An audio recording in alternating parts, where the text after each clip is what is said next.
অসমৰ ভিতৰতে নহয়, দেশৰ ভিতৰতে এখন অত্যন্ত আধ্যাত্মিক দৃষ্টিভংগীৰে নিৰ্মাণ কৰা মহাপুৰুষ শ্ৰীমন্ত শংকৰদেৱ আবিৰ্ভাৱ ক্ষেত্ৰ কেন্দ্ৰীয় গৃহমন্ত্ৰী ডাঙৰীয়া কমলৰে উদ্বোধন কৰা হ'ল।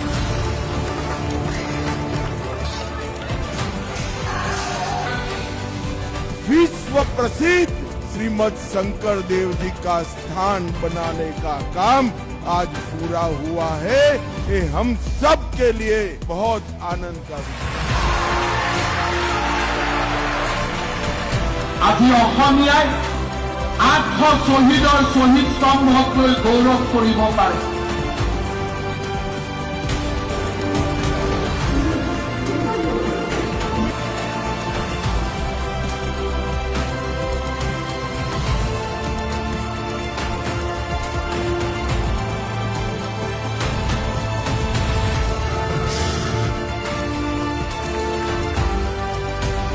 আমাৰ ৰাজ্যৰ বিকাশে আকাশ চুবৰ বাবে আজি তীব্ৰ গতিত গতি কৰিছে।